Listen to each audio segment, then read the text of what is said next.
وبارك عليه. فأقول هو سيدنا محمد بن عبد الله بن عبد المطلب، واسمه شيبة الحمد ابن هاشم، واسمه عمرو بن عبد مناف، واسمه المغيرة ابن قصي، واسمه مجمع، سمي بقصي لتقاصيه في بلاد قضاعة القصية، إلى أن أعاده الله تعالى إلى الحرم المحترم فحما حماه صلى الله عليه وعلى آله. ابن كلاب واسمه حكيم ابن مرة بن كعب بن لؤي بن غالب بن فهر، واسمه قريش، وإليه تنسب البطون القرشية، وما فوقه كناني كما جنح إليه الكثير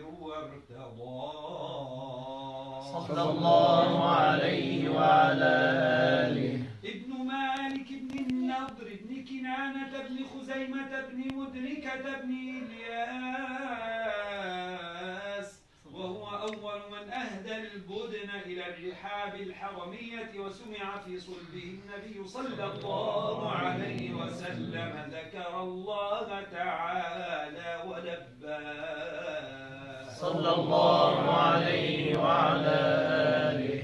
ابن مضر بن نزار بن معد بن عدنان، وهذا سلك نظمت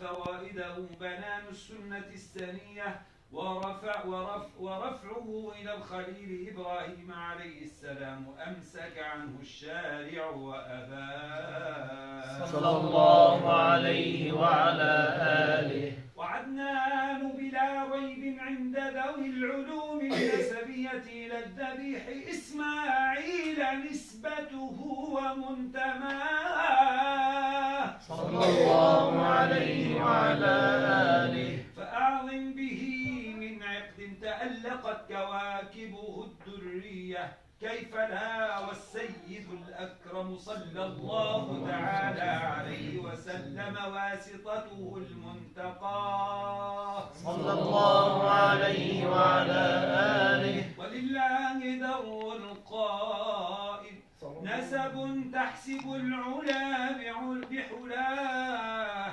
قلدته نجومها الجوزاء، حبذا عقد سؤدد وفخار، أنت فيه اليتيمة العصماء صلى الله عليه وعلى آله. وأكرم به من نسب طهره الله تعالى من سفاح الجاهلية. أورد الزين العراقي والده في مورده الهني ورواه صلى الله عليه وعلى آله. ولله در القائل حفظ الإله كرامة لمحمد، آباءه الأمجاد صونا لاسمه، تركوا السفاح فلم يصبهم عار من آدم وإلى أبيه وأمه صلى الله عليه وعلى آله. سرى نور النبوة في أسارير غررهم البهية، وبدر بدره في جبين جده عبد المطلب وابنه عبد الله صلى الله عليه وعلى آله. عطر اللهم قبره الشريف بعرف شديد من صلاة وتسليم، اللهم صل وسلم وبارك عليه. ولما أراد الله تعالى إبراز حقيقته المحمدية وإظهاره جسما وروحا بصورته ومعناه صلى الله عليه وعلى آله، نقله إلى مقره من صدفة آمنة الزهرية، وخصها القريب المجيب بأن تكون أما لمصطفى صلى الله عليه وعلى آله. ونودي في السماوات والأرض كلها لأنوار الذاتية وصبا كل صب لهبوب نسيم صبا صلى الله عليه وعلى آله. وكسيت بعد طول جذبها من النبات حللا سندسية وأينعت الثمار وأدنى الشجر للجاني جنان صلى الله عليه وعلى آله. ونطقت في حمله كل دابة لقريش بفصاح الألسن العربية وخرت الأسرة والأصنام على الوجوه والأفواه وتباشرت وحوش المشارق والمغارب ودوابها البحرية واحتست العوالم من السرور كأس حمياه صلى الله عليه وعلى آله. وبشرت الجن بإضلال زمنه وانتهكت الكهانة ورهبت الرهبانية ولهج بخبره كل حبر خبير وفي حلا حسنه صلى الله عليه وعلى آله. وأوتيت أمه في المنام فقيل لها إنك حملت بسيد العالمين وخير البرية وسميه إذا وضعتيه محمدا فإنه ستحمد عقباه صلى الله عليه وعلى آله. عطر اللهم قبره الكريم بعفو شفيع من صلاة وتسليم. اللهم صل وسلم وبارك عليه. ولما تم من حمله شهران على مشهور الأقوال المروية توفي بالمدينة المنورة أبوه عبد الله وكان قد اجتاز بأخواله بني عدي من الطائفة النجارية ومكث فيهم شهرا سقيما يعانون سقمه وشكواه صلى الله عليه وعلى آله. عطر اللهم قبره الكريم بعفو شديد من صلاة وتسليم. اللهم صل وسلم وبارك عليه. ولما تم من حمله على الراجع 9 أشهر قمرية وآن للزمان أن ينجلي عنه صداه صلى الله عليه وعلى آله.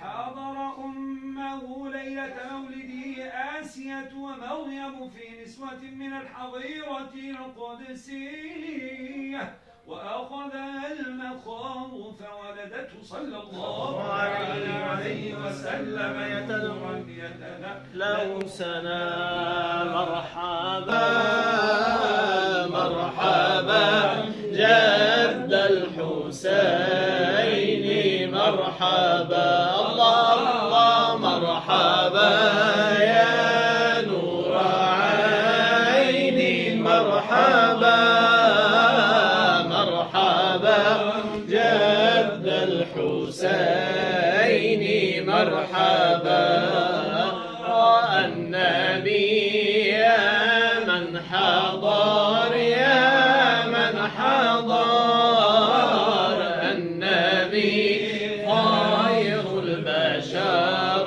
خير البشر من له شق القمر شق القمر والشجر سلم عليه صلى الله عليه اللهم مرحبا يا نور عيني مرحبا مرحبا جد الحسين مرحبا الله النبي يا أهل الهوى يا أهل الهوى النبي مدح دواء مدح دواء كلكم قولوا سوا قولوا سوا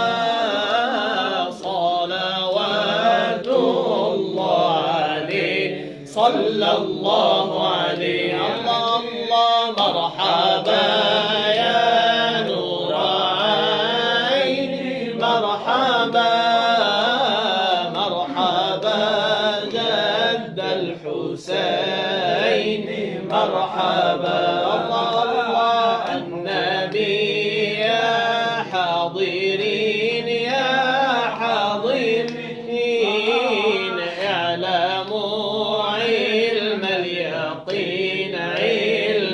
يقين الله أن رب العالمين